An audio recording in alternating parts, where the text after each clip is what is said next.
the Jewish kid from Connecticut who introduces all these programs. My name is Alex Goldfeld, and I'm the president of the North End Historical Society. And thank you very much to all the members that are here today. If you are interested in joining us and supporting our programs, we of course have membership forms lying around, or you can go online.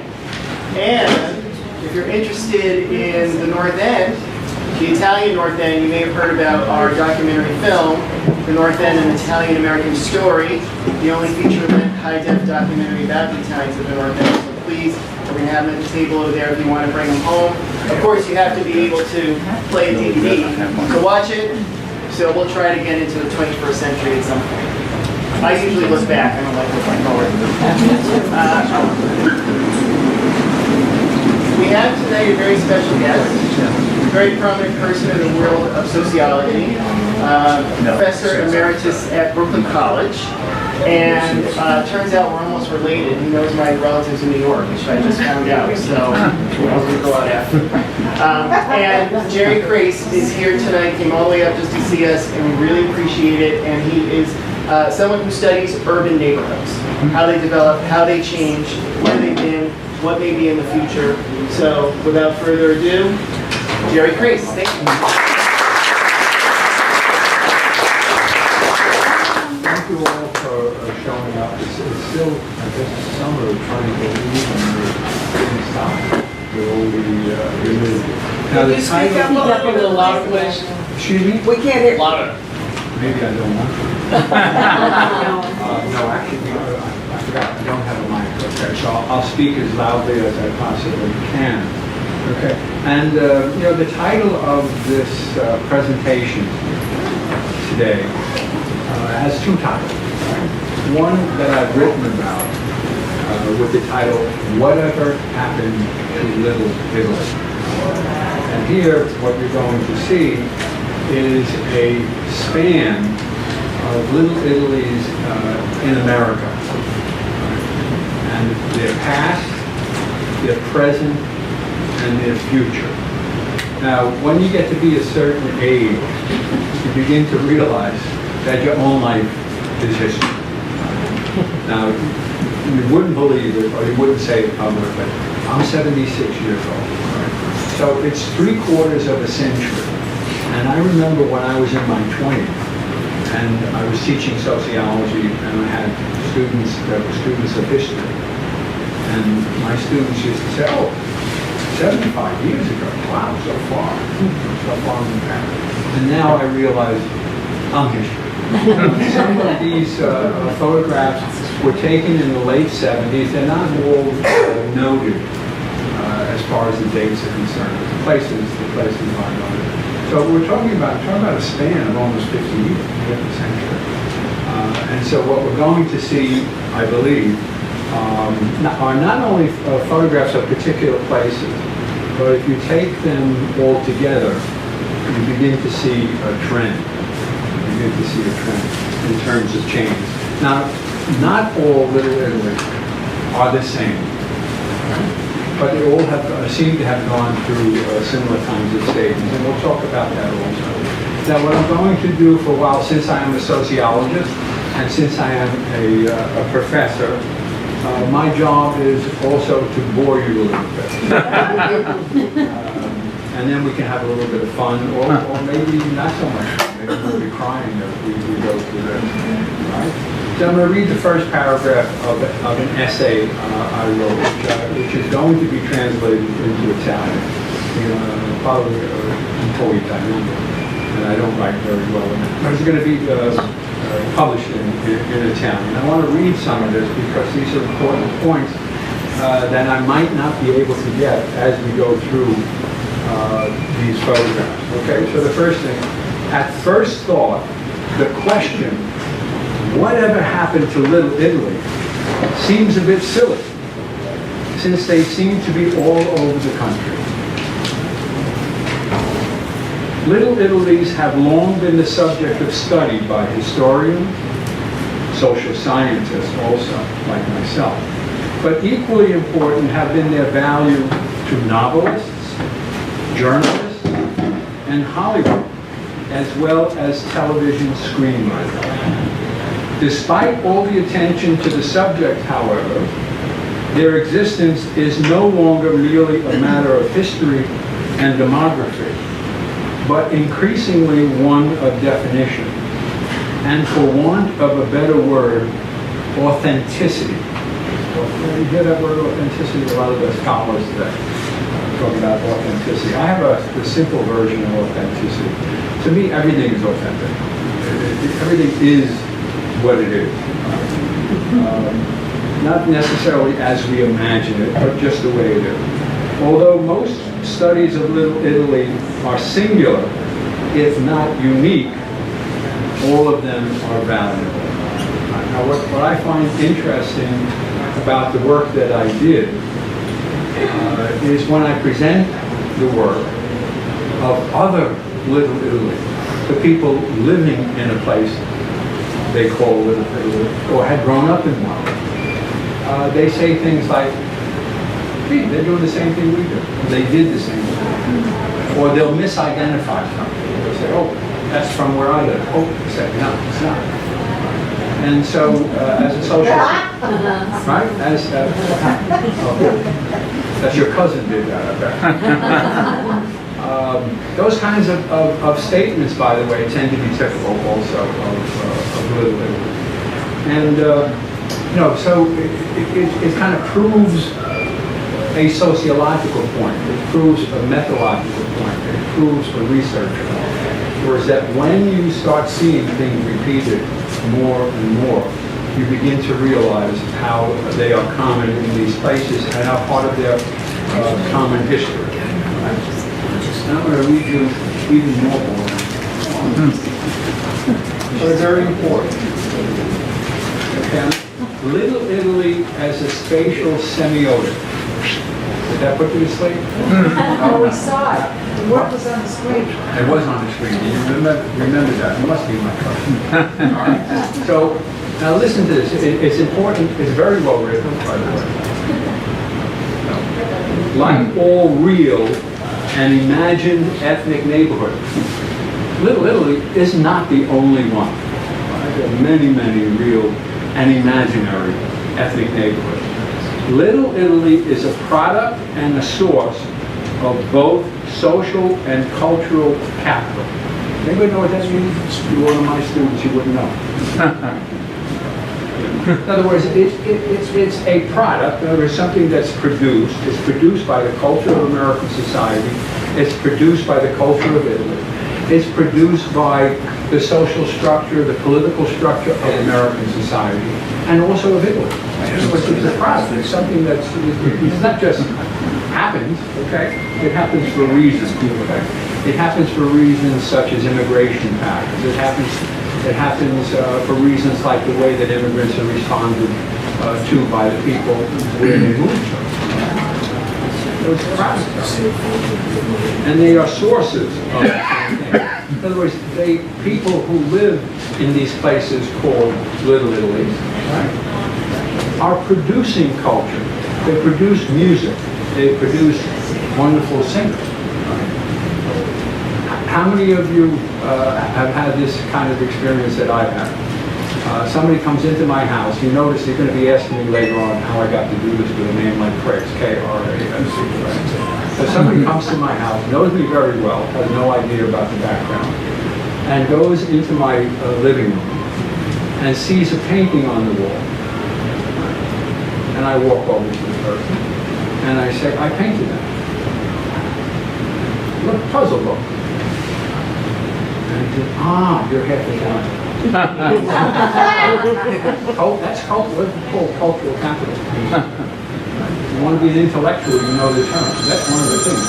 What was produced in that particular instant was a kind of an understanding that I got from this guy, that he thinks, right, that artistic ability is something that comes out of your genes.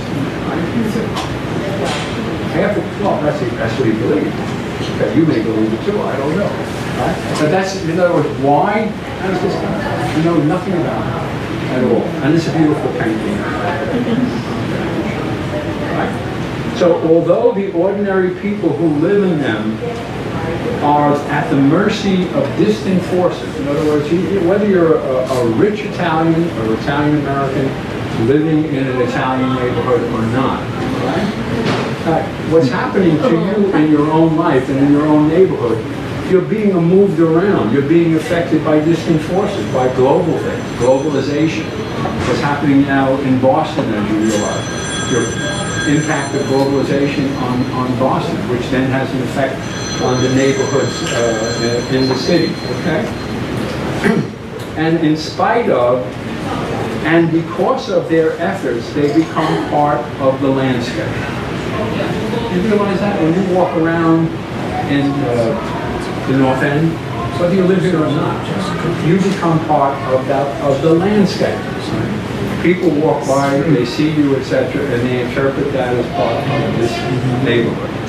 Boston, the North End is like this. I saw so-and-so. I saw this woman here. This is what she was doing. People will associate that activity with the neighborhood. So you're all well dressed. I know. So all the tourists coming to the North End are saying, gee, the people in the North End, all Italian, I don't know whether any of you are Italian, they're well dressed. The people of the North End are well dressed. Okay. So what happens is the people who live in the neighborhood, right, and the spaces they inhabit, right, where they live, where they shop, what they do, okay, they lose, right? They lose their autonomy. We think about ourselves as autonomous, right? We do what we want to do. But the way that gets interpreted as part of the landscape is it's no longer yours. It's part of the neighborhood. Right? So I have three kinds of little Italies that I've seen in the course of my work. Okay? And the first is oblivion. Oblivion. I love that word, oblivion. My wife says to me all the time, you know, you're oblivious. It's not a compliment. So oblivion means the state of being forgotten. Listen to this. Every day, thousands of trucks and cars drive through spaces which once contained vital and vibrant Italian-American neighborhoods. Communities of homes and businesses which were destroyed in their prime to make way for improvement. Raising neighborhoods and tearing wide gashes in the fabric of local Italian-American life was a common pattern in major cities. In some cities, it's still going on. For the most part, this urban renewal, that was in the 50s and 60s where much of this happened, merely enabled other, more geographically mobile city residents to flee more quickly to the suburbs. Interesting. But what we're going to see, we'll talk about it maybe a little bit at the end, is a feature of Italian Americans, part of their culture, and part of Italian culture is not moving. Not moving. I went this summer with my clan, my wife and my children and my grandchildren, and we took a trip to Sicily. Right? And I took them for half a day to visit the town of Marineo, which is near Palermo, where my grandfather and my great-grandfather, you'll see a picture of them here, came from.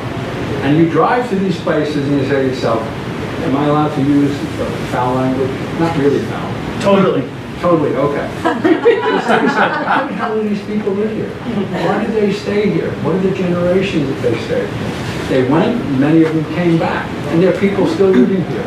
I did a study of towns and villages in Italy, actually in the 1970s, I believe, after one of the first big earthquakes that I was aware of. And I said to myself, what's going on here? You know, why these people stay here? Why would anybody stay in Italy? Why would anybody live in Italy? Do you realize there's barely 10% of the surface area of Italy that's not prone to rain, floods, droughts, mudslides, fires, volcanoes, and earthquakes. I'm serious. It's all, and they stay. They stay. And you know what happens when the earthquake comes and the town went down? They go back. Where does everybody want to get buried even if you travel away, you want to be buried back in the village. And the day where there's the most driving in Italy, I think it's All Saints Day or All Souls Day, where they go back to their original town, where all their relatives are buried. That's the connection to it, right? The ancient Latins called, the Romulus and Remus called the manus, in other words, the dirt, right? The dirt of their hometown. Sometimes what they do is people take the dirt from their hometown, which really contains the spirit of their ancestors. That's what it's all about. Your ancestors are buried there, you take the dirt, you bring it with you. Now, I don't think any of us do that today, but many of us have, like I have, almost like a Shinto shrine in my house with photographs, right, of all the relatives that I have on the whole way back.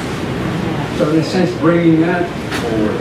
Many Italian Americans, not all Italian Americans, are interested in genealogy too.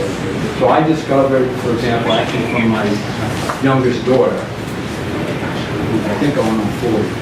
And what she discovered is that my great-grandfather, Matteo, had 25, he didn't have it, I always correct people. His wives, his 3 wives, had 25 children. Poor guy,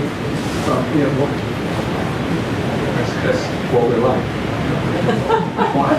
25 children, but the vast majority of them died before they were 6. One of his wives died in childbirth, and many of the other children died within 6 months or a year. Right? And he had even more interesting. He had 2 wives at the same time, one in the U.S. But that's part of us, okay? Part of us. He wasn't doing anything wrong, right? He really wasn't doing anything wrong, because what happened is people died, people move away, husbands went away from their wives with children in different places, and people are always looking to hook up, right? To help each other out. It's a great deal. People talk about traditions, but what are you going to do? A woman can't be alone, right? Got children. He wasn't having a great time. So ruins, the second type, right? So oblivion, right? You go to places like Providence, Rhode Island, the federal headquarters, right? And they're over the edge, the highway. I took down Milford. Go to St. Louis, same thing. Go to Chicago, same thing. Go to Brooklyn, same thing. Why is that the case? Why do you have these oblivion, neighborhoods gone, building of the Verrazzano Bridge? At least they built the bridge, that's his name at the time. They misspelled his name. But they tore away. The Little Italy in Manhattan, you always talk about Mulberry Street, etc. That street was scheduled for demolition because they were going to build across Manhattan Expressway. Robert Moses, you ever hear of Robert Moses? Yeah. Okay. Well, Robert Moses, ran all kinds of authorities in New York State. Actually, I think from the 20s to the 30s, 40s, even into the 50s. And my mother hated Robert Moses. And I didn't know. I was 5 or 6 years old. My mother's cursing. She didn't use really bad cursing. But she's cursing Robert Moses. And I said, Mom, why are you cursing Robert Moses? And she said, well, he tore down the church where I was born, Our Lady of Mount Carmel Church, in Greenpoint, Brooklyn, to build the Brooklyn Queens Expressway. She hated it. So I wanted to. My father, by the way, was from Connecticut, and he hated the Yankees, so I grew up hating them. Just to make you feel better. Not one of those New Yorkers. So we talk about ruins, right? So this is going between the stage, before you get to be living in your room. The rubble of ancient Rome, or Pompeii, is no match for that of the stores, businesses, and homes in Italian-American neighborhoods abandoned in anticipation of renewal. Cleared of misnamed slums. That in Boston. West End. Right? Even though Herbert Gons, who I actually know, wrote in his book, The Urban Villages, about how surprised he was when he went inside the homes to see that they were nice inside and they're nicely furnished inside. We can have a discussion about whether that's the case here, but later on. and still awaiting new uses. In most cases, these liminal zones of in-betweenness, right? In other words, the Italian neighborhood is in between. Somebody's to be making a decision about that neighborhood. Should we tear it down, build a housing project? Should we tear part of it down so we can have a tunnel? Should I raise the real estate taxes so much that people who are living there, who are poor and working class, can't afford them, so they'll have to sell it to a gentrified market? Right? These are all decisions that are being made about them. Right? They had already taken their first step towards oblivion. Italian-American ruins contain crumbling traces of vernacular architecture. I studied vernacular architecture, vernacular landscape. What that stuff is, the vernacular is what ordinary people do. Right? Ordinary people do. What we make, people know vernacular from language, right? Common language. Vernacular architecture is like what ordinary people do, how they paint their houses, how they decorate the sides of their houses, the kinds of flowers that they plant. How many of you like geraniums? Geraniums all over the place. I look, I say, oh, the Italian Americans, they have geraniums. Now, other people have geraniums too. It happens to be a favorite flower. My father-in-law, Italian on both sides, families from Laudino, he has, we still have it. This is where we've got traces and connections and roots, right? My grandparents, my wife's grandparents, I'm confusing my mother and my wife, and please don't tell her. My mom was about 5 foot and like 300 or so pounds. Okay? And my wife, when I married her, okay, I gave her a thing. She's very, very thin. And I said, if you get to be 100 pounds, I'll marry you. Right? So she went on the weight gaining thing. She wanted me so much. So we got married. Anyhow, my father-in-law was a retired cop, vice cop, in New York City. And he had geraniums all in the window boxes in his house. We finally convinced them to move and to move in with us, right? He brought the geraniums with him. That the manners that he brought. And we still have them growing.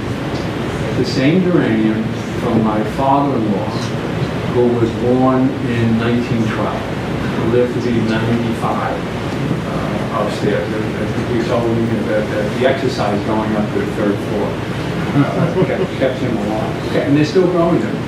And people walk by my front door. I have a beautiful brownstone in the middle of Park Slope, which used to have a lot of Italians. And they were gentrified out to a lesser degree. And they come by and they look at that, and they're taking pictures of it. And every once in a while I go outside and say, that's my father-in-law. That's the kind of thing that connects us to our houses, connects us to our places, okay? Faded signs that once announced active commerce and business. I have a lot of photographs of Italian businesses that used to be there, right? Traces, palimpsest. That's another word that impresses people. I don't even know how to spell it. Crumbling traces, faded signs. Fig trees growing in the wild. Grapevines, right? Grapevines. Up until a few years ago on Salem Street, sometime in the space of a couple of days, you see wine boxes on the street. And I came down here in 1995. So you're an old timer. Yeah, but I still don't do wine. Yeah. And the wild ones, they simply grow. They simply grow. Okay. And the fig trees get to be enormous, right? So you're used to seeing fig trees, which are part of the vernacular landscape. I don't think I have any here. The things you wrap with the linoleum or something. That's what you're supposed to do, because you get the growth is for the fruit. You don't want a fig tree. But they become enormous, and I've seen them all over Denver. I've seen them. Okay. And when they get that big, they're not fruiting out. Okay. Then we got the last one, which is not my favorite, but is the one that is that the trajectory of Little Italies are going towards what I call ethnic theme parks. Absolutely. No, I don't By the want way, it. when I'm lecturing, I don't allow my students to grow. Only one exam, and you'll get an exam at the end. All right? So despite the displacement of most of the natives, right? The most famous of American Little Italies are preserved as spectacles for the appreciation of tourists. That sounds. Well, now I'm getting moderate. And the streetscapes that are used by film crews shooting locations for mafia movies. Oh, okay. That's it. I can give another lecture on that. Manhattan's Mulberry Street and the world-famous Feast of San Gennaro. Right? I think you can get your own version here. My friend Bill Russo was part of the San Gennaro Festival on Mulberry Street. Okay, and I've been to the Duomo in Napoli, where the original one. Okay. Manhattan's Mulberry Street, the world-famous Feast of San Gennaro, takes place in an Asian neighborhood. I say Asian now because that Chinatown has changed, right? I just was photographing Boston's Chinatown, and the same thing there happened also in San Francisco. Although I photographed lots of different neighborhoods, where many of the places are Vietnamese. So that's why I say Asian. A lot of Chinese would get upset when people say it's a Chinese neighborhood, but they're not all Chinese. So we're being counted by the way. Okay. We're not violating any codes. Decorated with Italian storefronts, street furniture, and outdoor cafes where restaurateurs recruit swarthy waiters from Latino communities. Now that you can get people from Georgia, from Central Asia, because they're all strong. And many of the restaurants are no longer owned by Italians. Russians. I remember one of the most famous there. You'll actually have a picture of it here. It's owned by a Turkish fellow. I know because I was invited in for a free meal. And I don't care who you are. If you give me a free meal, I appreciate it. A few ethnically sympathetic vendors might attempt to recreate Italian markets. Trying to do Italian markets. They don't look like Italian markets. They don't look like the Italian markets that were here when I was a kid, which is history, right? Well, but many are more likely unashamedly hawking, "Kiss me, I'm Italian," brother. And again, that's not just Italians that it's done for everyone. But it sounds I think it's much better to kiss an Italian than non-Italian. That's what I tell my wife. Ethnically offensive bumper stickers, right? Miniature Italian flags, and almost anything else in red, white, and green. Absolutely. What was it? Red, white, green. Now you're getting Italians coming back, of course, and they know what's the national color. Blue. Blue. Blue. Well, now you're going to see a lot more blue.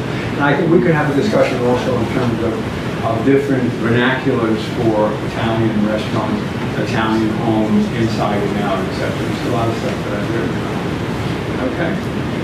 So most theme parks contain assimilation museums. Right, one of my friends runs one, the American Museum on Mulberry Street. Anthropological gardens, assimilation museums are places for the preservation and display of inanimate objects, whereas the anthropological gardens, or the human zoos, are places where the subjects of curiosity are maintained in their live state. Oh, there's one. Right? Oh, look at that. Look at they're playing Bocce. I got you. I was giving a lecture in Trento, in Italy, right? And at that time I didn't speak much Italian, so I had a translator. So the professor was standing next to me, and I showed a picture of, and I'll show the same picture here, of a bocce court, right? So the woman looks at me, I said, bocce court. Campo di Bocce. He said, oh, bocce. Right? So I was telling these people, here's a picture of a place where people go to kiss.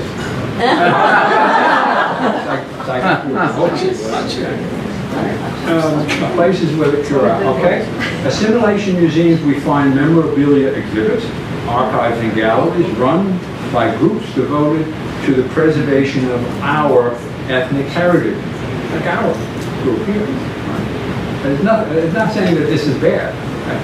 It's one of the consequences of the change, right? So what do you have to do? You want to keep connected, you got to preserve it in some way. And the best thing, there are good ways of doing it and bad ways. There are ubiquitous monuments to Christopher Columbus. He's all over the place, right? Not even Italian, right? Not even Italian, Genoese. Right? There was no Italy. There was no Italy, 1871. Interesting. But they're all over the place. Huh? Yeah. I don't know, depends on the language. Kingdom of Three Sicilies and Two Sicilies. They're Spanish and French, and Bourbon. It's interesting. In other words, Italy is a creation also of the modern era. It's not a creation of the past era.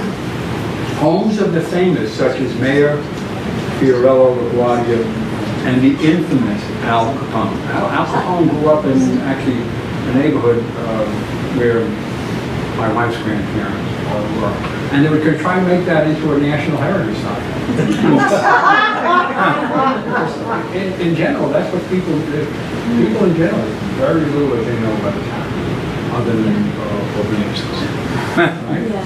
Sure. You know, they wouldn't put up a monument to her grandparents, right, who was a poor family, and you'll actually see pictures of them here when they get to remind me. I'll show you pictures.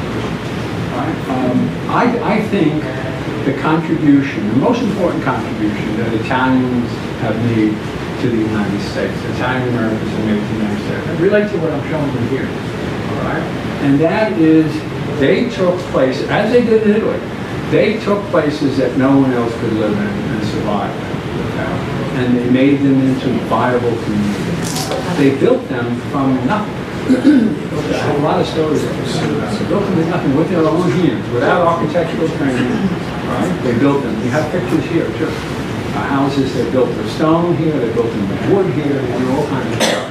And they stayed in them. If it wasn't for Italian Americans, from my observation, what I've seen all around the world, all around the United States and the world, much of the historic architecture wouldn't be there. Right? North End is one of the, you guys, if anybody's living there, they should be giving you millions of bucks, right? Seriously, dude, you should be doing, because it's a beautiful place, right? And it's only what's left. We did the same thing in Manhattan, in Greenwich Village, in the South Coast. Right? I was working with a group trying to get the a historic landmark for immigrants, and we got it. For mostly Italian immigrants to the South Village. Because if it wasn't for them, that part of Manhattan would look like all the other parts of Manhattan. You know, as far as I'm concerned, it would look like crap. You know, there's buildings just thrown up here and there. No beauty left of the 19th century, early 20th century. Preserved, okay? But nobody looks at that, right? Because we're ordinary people. All right? Okay. Right. So local Italians have memorial bocce courts. Senior citizen centers, it's another place I'd love to go to senior citizen centers. And always looking for little old ladies with gray hair and black dresses. My mother-in-law, this is all important. This is part of the vernacular, right? The imagined and the real of Italian America. Okay, here we're looking at buildings for the most part. But my mother-in-law, son of a guy that you saw here, we'll go through them, I'll show you again. Nicoletti, sorry, Anthony Charles Nicoletti did a cop. And our son, the oldest son, Richard, we used to live in Wobbin, and was the attorney for Northeast Petroleum, one of the oil companies, Colonial. Anyhow, he went to Cornell.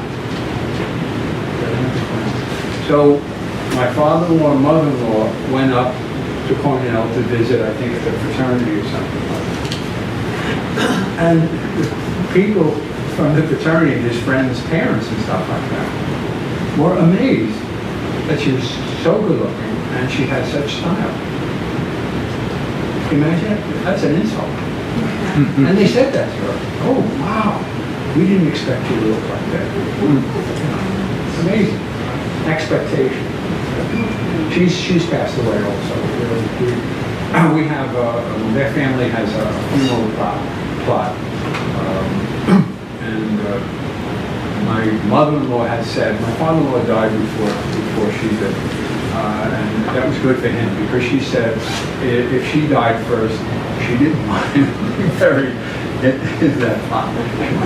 Because she figured what would happen is he'd probably have a girlfriend.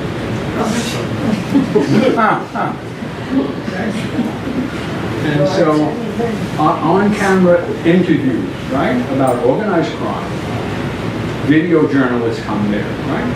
Those left behind are the keepers of the tradition who can tell you how it was in the good old days in the old neighborhood. Okay, so let's turn to these things now. Now you've seen them, I do this all the time, by the way. And some people say it's not good, you know, that what you have is you have different kinds of stimulus. Right? So I'm speaking to you, I'm standing here, resplendent, right? And behind me, the slides are going, and they may or may not correspond with what I'm talking about.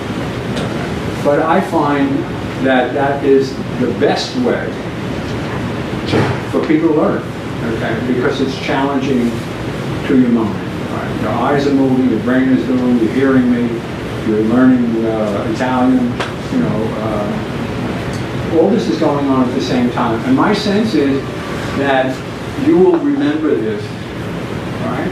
I think for years to come. You won't remember me, right? But you remember some college professor that stood up there in front and did this and did that, moved his hands around to pretend he was Italian.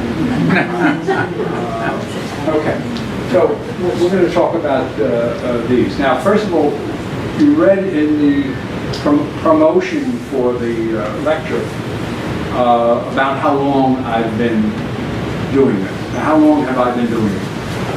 40 years. 50, half a century. And these are little Italies in where? In the Americas. Okay. I've actually photographed and visited little Italies in Canada, Toronto, Montreal,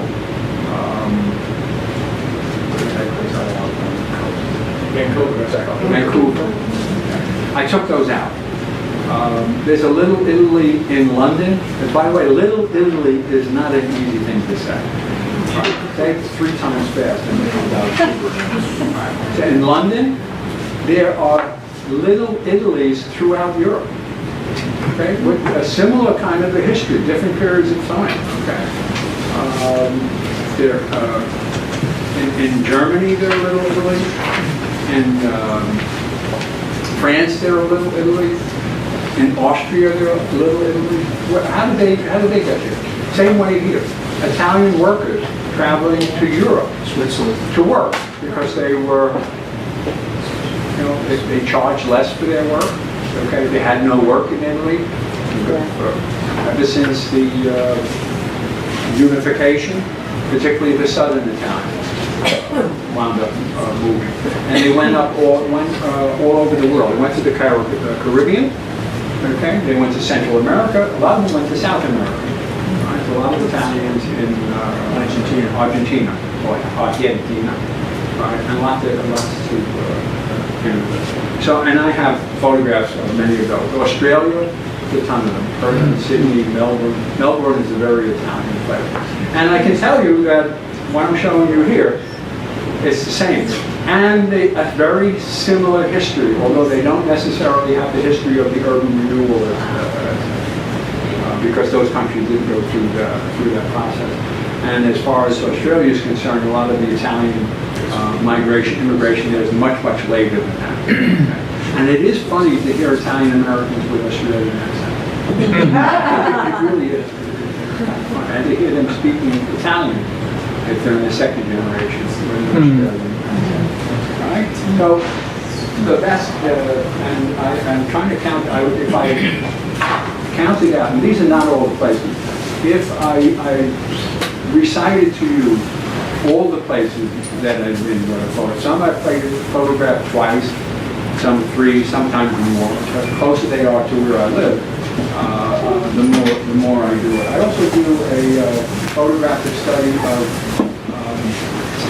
things that people did after 9/11 in New York City. I actually photographed my neighborhood in terms of the things that people did to memorialize from the day after, and then 6 months later I did it, and then I did it every year for 10 years, and now I'm going to do it probably every 5 years, just to see those things. Now let me see what it looks like. End the slide. And we're going to slideshow, and I'm going to take the timing down.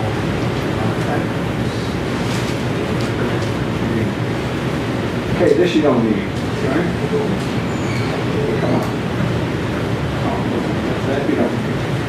I don't think. This is where it starts. And this is what I mean by representation. So first of all, what you have is people present themselves, right? You're here very nicely dressed. I love that scarf. Did you get it around here? So I got it from my wife. She loves scarves. Right? So you're presenting yourself. Right? Now, if I take a picture of you, and I would only do it with your permission, right? And then I showed it, I would be representing you, right? So you're not doing the presentation, you already did it, I would be representing you. If that picture that I showed was picked up by millions and millions of people, that would become a representation. Right? You would be representing, are you Italian American? Okay, well let's pretend you are.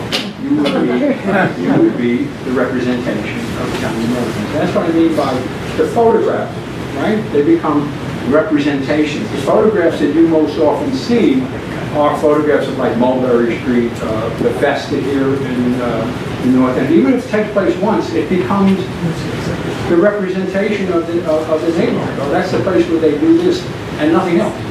Right? So this is the Roman Forum at Busch Garden. That's the Forum Roman. Okay? A little bit different. Also in Busch Gardens. I've seen this in other places too. Piazza San Marco. Now that's how it, you notice what, by the way, you can see the geraniums. Okay? All right. And the red, white, and the green. Piazza San Marco, Venice. I actually have more recent photographs. American Venice, Copiage, Maine. There's a town that was built by Venice. Okay. It actually also happens to be a place where, close to where Marconi received that first transatlantic radio station. Right? And it was a development. Okay. A lot of Italians living there. There's a style of it. Okay. And this is it too. Right? And actually, there are Italian ices in Venice. Right? Bonita. Right? They don't call it. It's interesting. In Venice, they don't have Italian ice. No. That's a joke. Portland, Maine. And you can see what I'm doing is I'm going from East Coast to West Coast. Right? And this is a common kind of thing. You know, Italian Americans are very much expressive. Right? Expressive. Sometimes the expressions are not particularly nice. Right? But it's the kind of thing we express ourselves. I mean, the half of me expresses ourselves.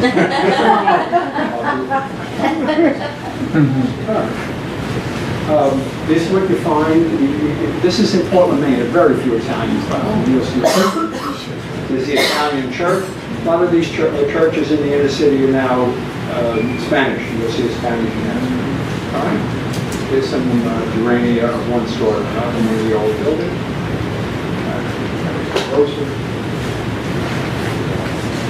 An Italian restaurant, but you don't realize it's almost like nothing else is around these places because it was torn down for a highway. Okay. Here's the grapevine that's overgrown. I have several other things oh, here's your place. I'll tell you a little bit about this. We're running out of time. Well, I took this, I don't know whether this was one of the ones, but I was with my daughter, my oldest daughter, Vista.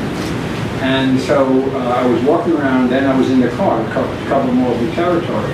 And so what I was doing is I was driving and my daughter was taking pictures. So I don't know whether she took this picture or I did. I'm taking credit for it. And then she would hand me the camera and I would look at it, I would take a picture out the other side. Right? And then I realized I have hundreds of photos from there. There was a point at which I realized I was going down the wrong way.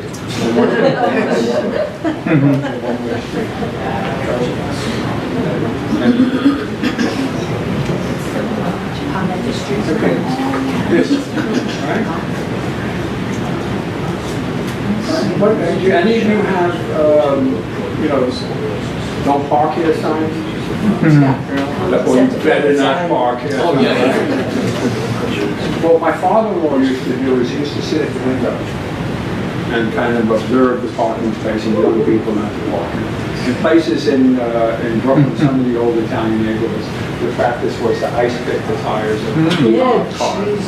I see people going in. This reminds me of the spaghetti commercial.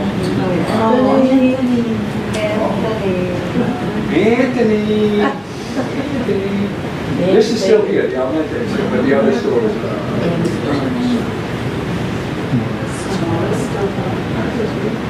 and this is what I mean by the architecture section. Look at those kinds of things. It wouldn't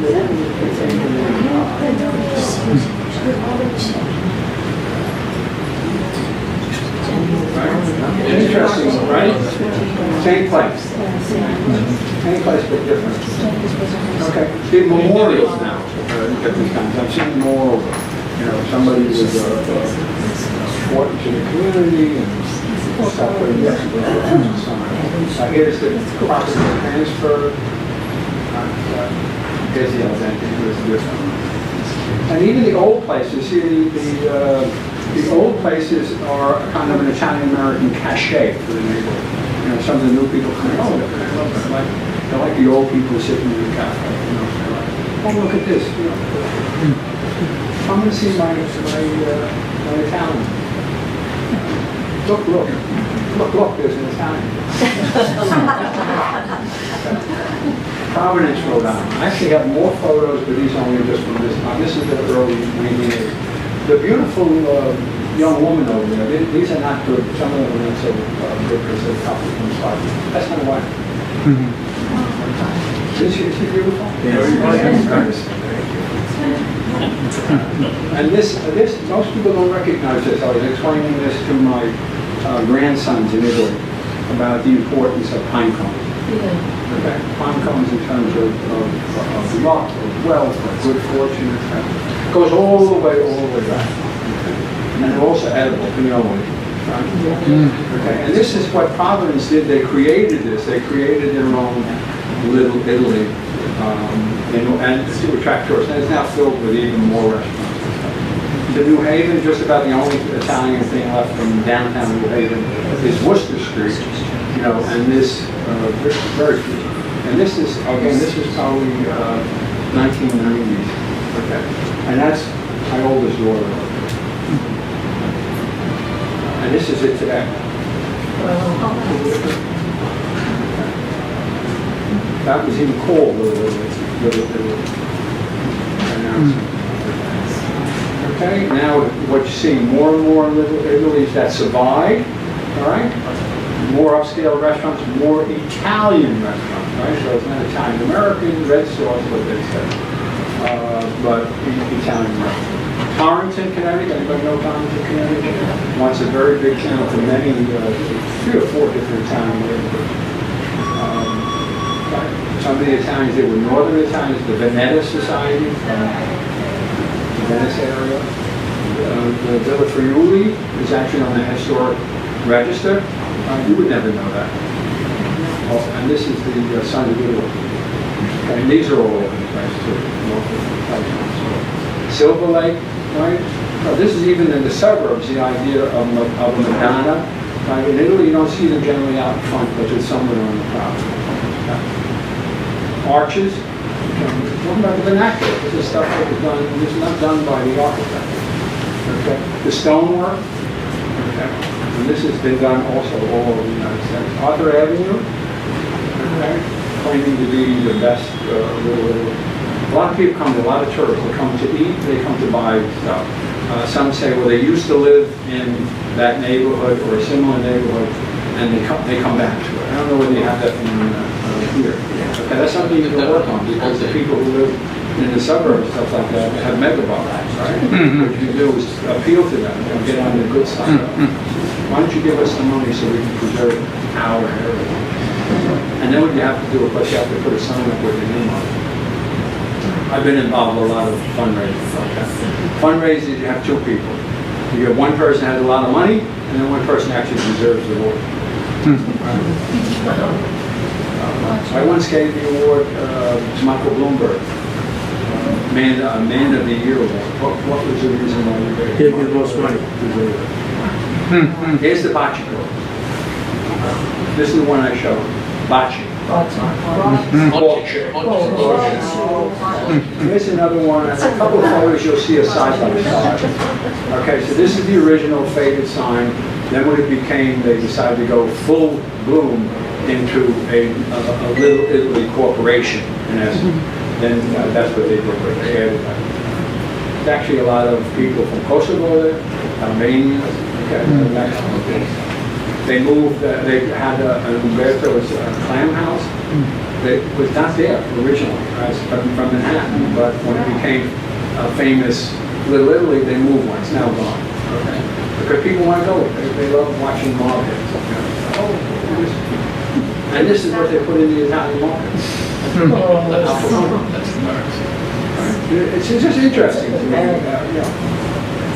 Brooklyn, Bensonhurst. I actually used to give tours there. Santa Rosalia. Right? They have a lot of clubs, etc.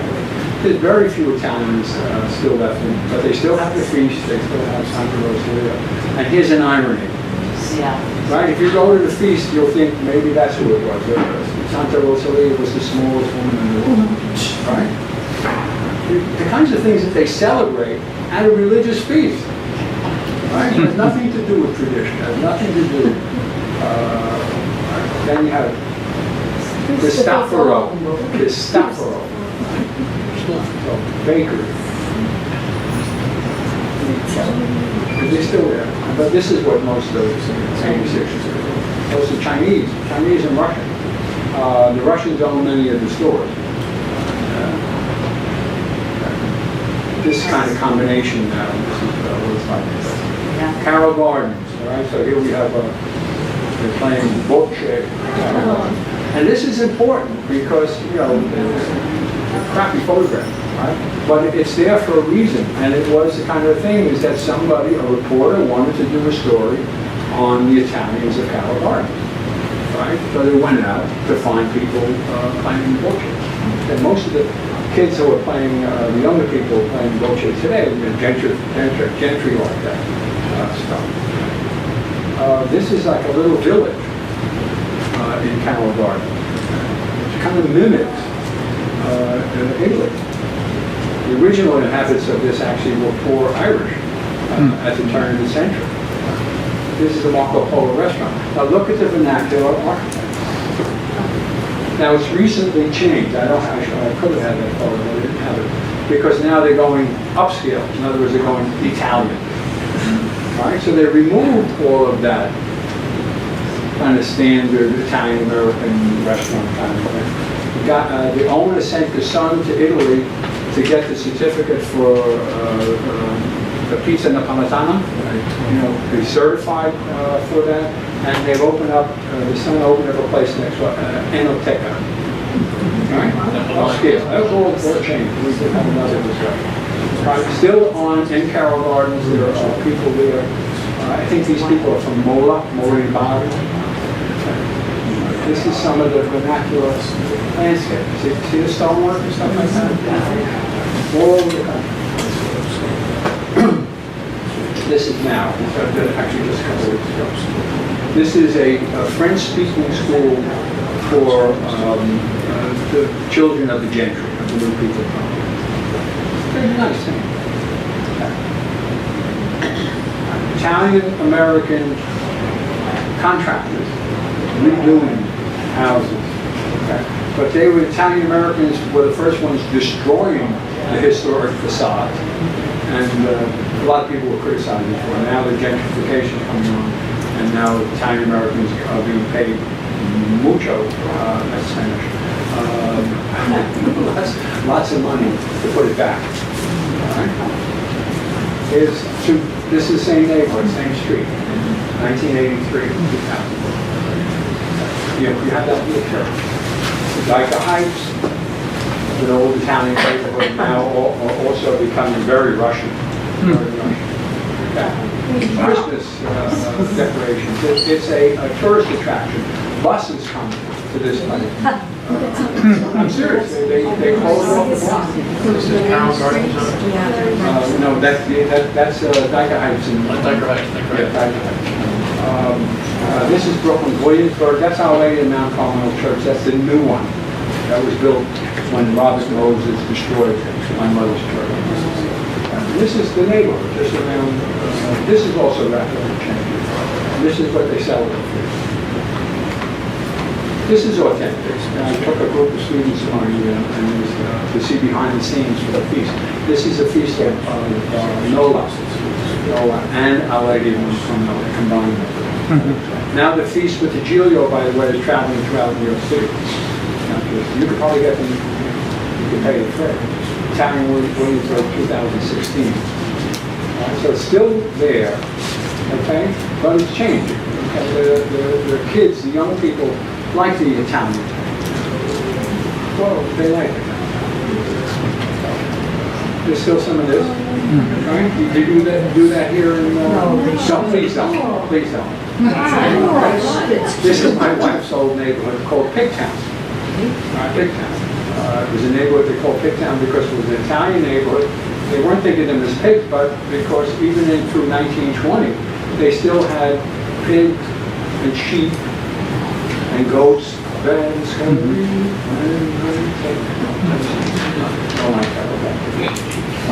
That's what they had. It was farm, basically farm. Okay? Even into the 1920s. My father-in-law told me about a newspaper article that I actually went to see, where they had to pull a mule out of the road because of the flooding, and the mule got stuck. So this is a Seventh-day Adventist. This is St. Blaise Church, okay? Which burned down, was a wooden church for Italians, so it's the Irish would let the Italians go to the local Catholic church, right? And then it's now, the neighborhood has changed, it's Caribbean. But here is some of the Italian-built houses in that neighborhood. It's built around the turn of the century. Many of the people came to this neighborhood from Manhattan when they were doing the urban renewal under the Walker administration. There's another one. Thousands of these buildings. And when I give people tours, they tell them I point them out. They're no longer Italians in it, but Mulberry Street, gift shops, all the competing signs.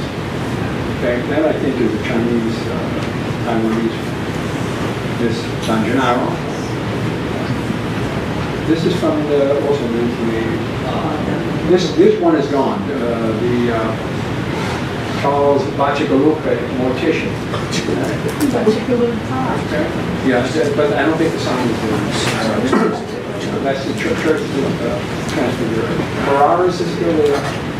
Yeah. Oh, even this is recent. This is the newest thing, you know, past 10 years, Nolita, north of Little Italy. They're very Italian.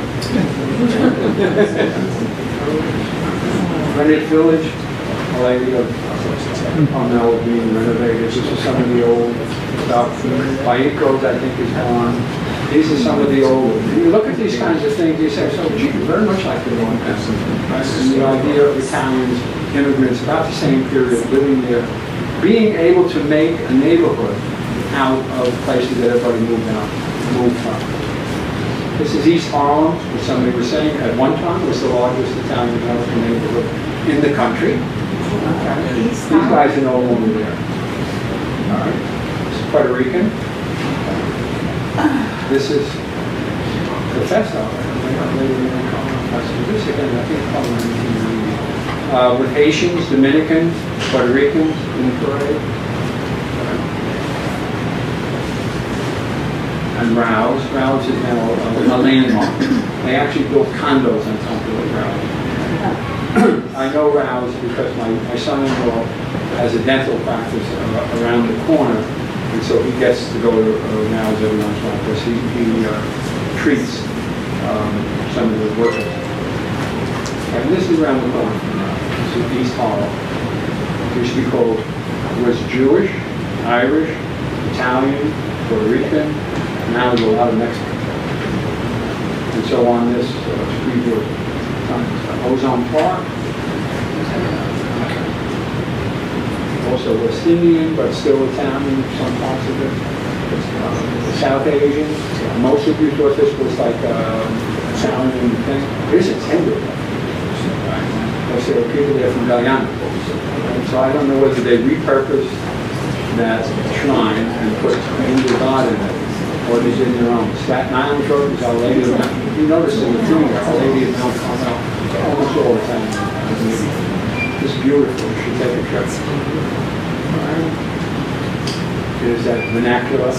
This also that you see, almost every little Italy I've gone to will have some kind of a monument to Italian Americans who died in one war or another. Also very typical in Italy.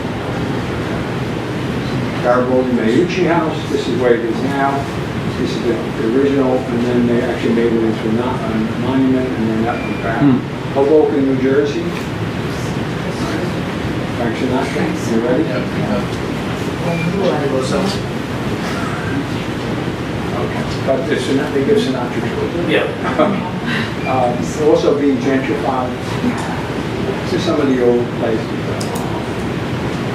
Mofetta, Bella Vista, Philadelphia, 1980s, Italian Market, Frank Rizzo, still there, but now it's a bunch of gentrifiers and food market. This I thought was fascinating. I went to the, this is my representation. I went to the flower show, because I'm that kind of guy. And they had, the kids at the local high school had this. They had an Italian-American garden. I'm serious. They literally had an Italian-American garden. They had a representation of the kinds of gardens that Italians have, the kind of flowers they have, the vegetables, the raza, and the kind of stuff. Then, of course, they associated it with a very famous Philadelphian singer. Who knows who he is? I had to read this. And this is the entrance now, the other entrance, the Italian market, which is still there. And here you can see, right, the architecture, the stonework, etc. The Italians did that. They did it not only for themselves, but they did it for other people. But you can see also up there, Columbus Hall. People don't read these. There's some more. Wilmington, Delaware, same thing. Restaurants, associations, even though very few. Baltimore, right? Somebody was telling that legal trying to say. That's okay. Good effort. Voce. Italian market. Now look at the stonework. Make me hungry. Ybor City. What was that? She's making me hungry. Ybor City, they have a lot of seafood. Ybor City, they have their own museum. Again, they're very good times. Ristorante, that's the first thing. The price of your mozzarella, caprese, is double. This is somebody's backyard. Again, you see the Pittsfield, Bloomfield. Okay, I'm gonna go quick now. Are you ready for a blast? This stuff? Pittsburgh. I'm not even gonna say a word. Okay. That's because Italians got Italian election. Cleveland, Mayfield, this one is ruined. Chicago, Taylor Street, this is in the monument to whom? Now, recent. I'm walking around, I see this guy, I talk to him, he says, take my picture. Italian American Hall of Fame. Okay, really, Italians are very, very nice if you're respectful. You don't say, oh, how terrible they are. They get all the people coming into their neighborhood. You know, act like a normal person, say, well, how are you? Another thing that happened, you get attacked by Thai restaurants. That's the next way. St. Louis, right? Yogi Berra. This one, highway, one block behind this house, the whole neighborhood was taken down. Monuments to immigrants. The House of Pasta. There was a house of cheese, a house of pasta. I actually found a house of cheese, Casa di Formaggio in Urbino. I was so disappointed because I used to say, well, only Italian American food. No parking, Italians only. This is St. Louis. Same guy. This is a barber. Okay, now I'm telling you, just walk down. Okay, New Orleans. This is where the Italians were lynched. Okay, Central Gross. Muffaletta. Right? Okay, there's some Italian vernacular. Houston. Italians are all over. This is a black neighborhood. This is the black border. But Italians live in the black neighborhoods in the South because the Southerners didn't think of them being white. And Italians run over the United. It's a grocery store that was owned by Italians in this part. And you can even see the Italian vernacular. It's a historic landmark, but it is not historic from the point of view of Italians. Denver, Colorado, right? The store, the faded sign. Right, the architect, the Italian-American thing. This is it. Right? Anybody see the little shrine that's in the corner? See it? Not a good photo, but there's a shrine built into the niche in the corner. Red, white, and green basketball thing. This is the place where I asked, I said, is this Italian neighborhood? No. Right? But the Italian signs all over. Now it's Mexican. That's Our Lady of Guadalupe. In the red, yellow, and that's why they put the house. Our Lady of Guadalupe. Las Vegas, lots of Italians a lot of times. They don't live in anything, they live in suburbs. Okay, but you see the Italian American soldier. The same symbols, right? Representation. Red Lodge, Montana. Lots of Italians were out there as miners. Okay? And these were buildings built by Italians. They built a movie theater, although it may not have been moved, it might have been Broadway at that time. And this is an Italian bar. San Francisco, everybody knows, it's where we left our heart. This is at nighttime, so the shots aren't there. These are Italian, Chinese practicing Tai Chi in front of St. Paul Peter's Church, which is the masses in Italian and Chinese. When I took this, this is a memorial butcher.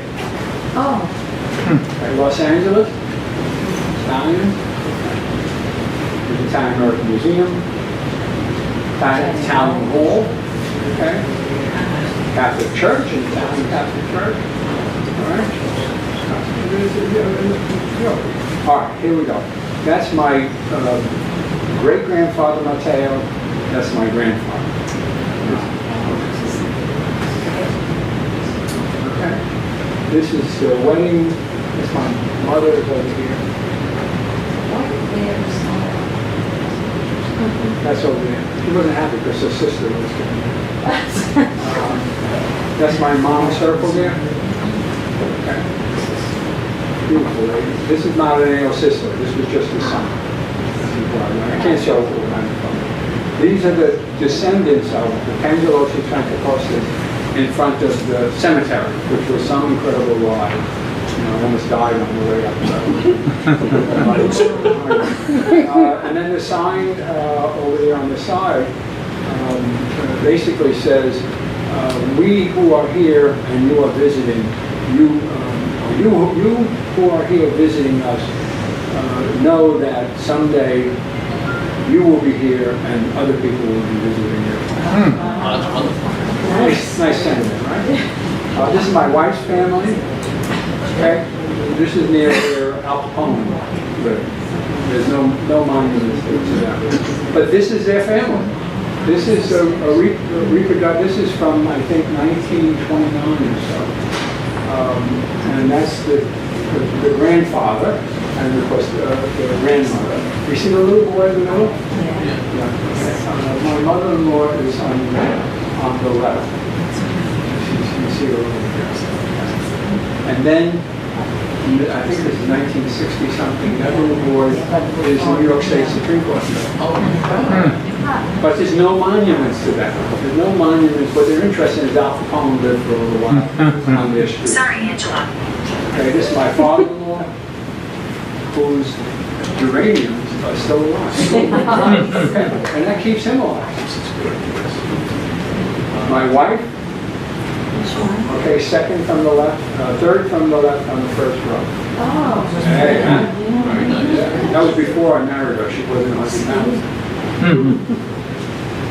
And her family is from Laurina, which we have this. And this is where, okay, that's it. Where is LeBron?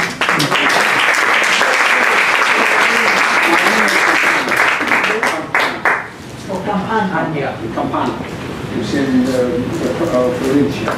All right, so it's, if you go north of Salerno, Salerno was the place where they left from, that was the port. And then they walked. Took them a couple of days. Two families. I think my mother-in-law's family may have been from Bades. The ice, what? Is up here also talk about the Bades. They had the lock on the ice now. They're not here? Okay, New York City.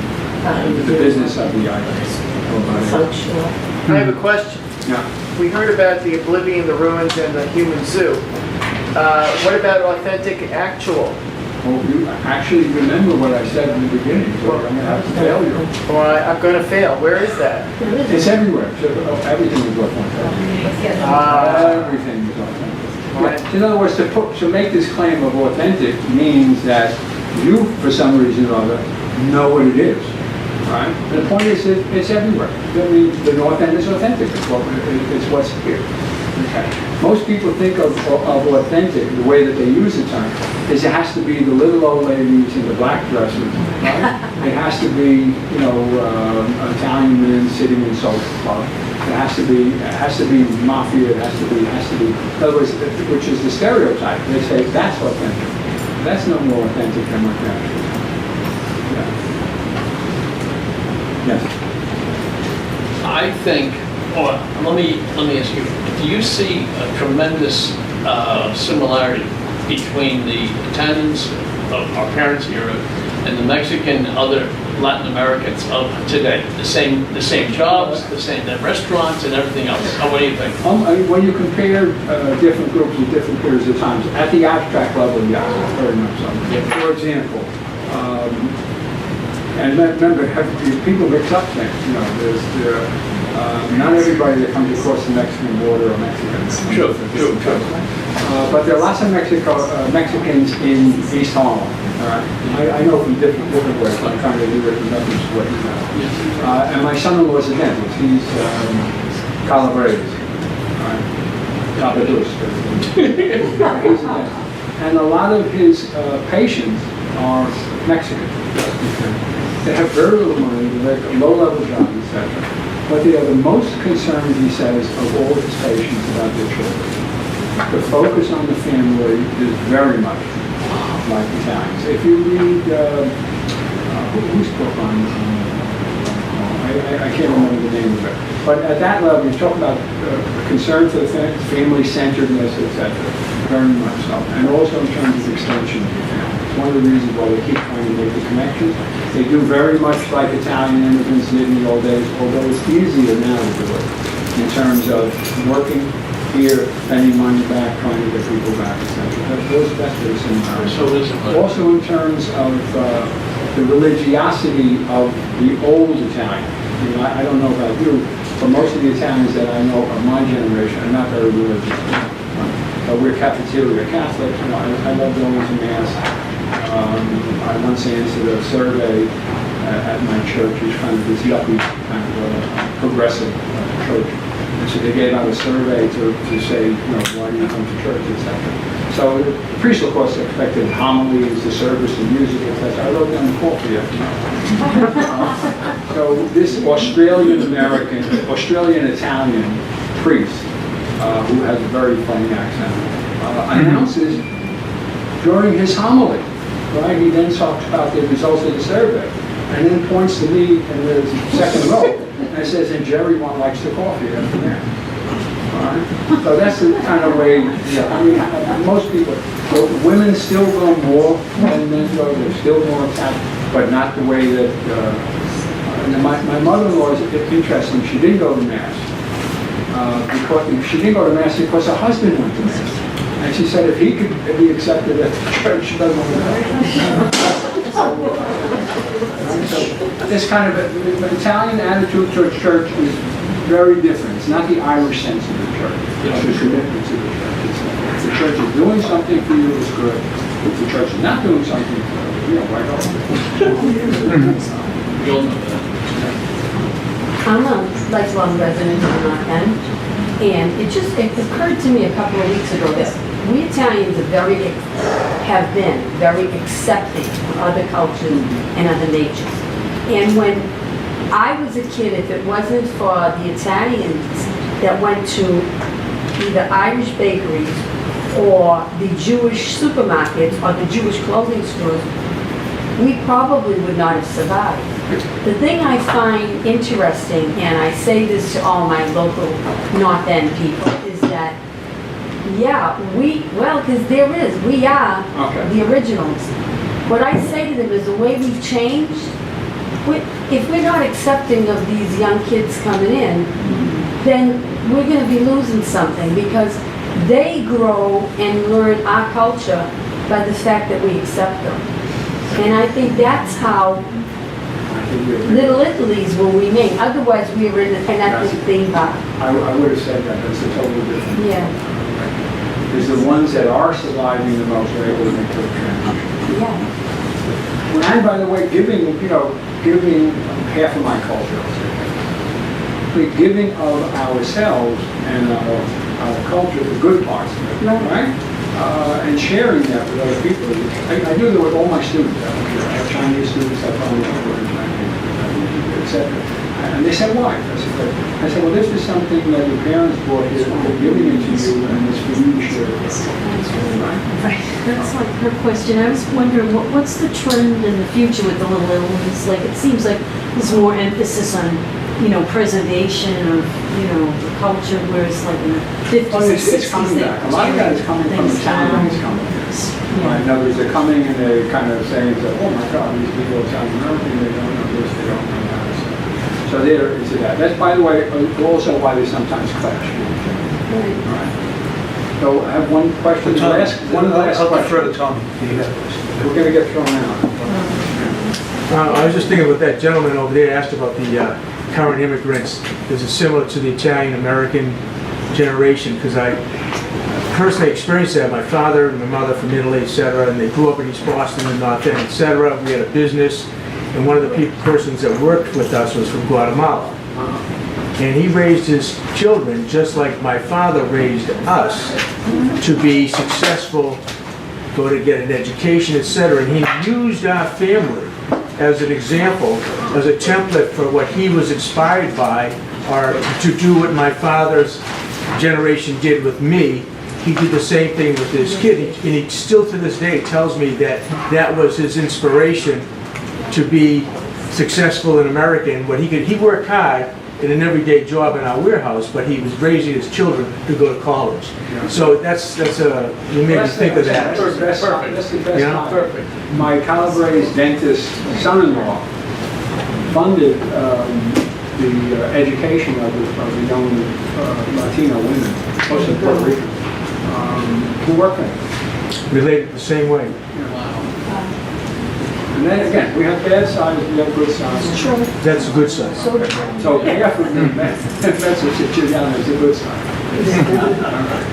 And by the way, didn't I look like my grandfather? Exactly.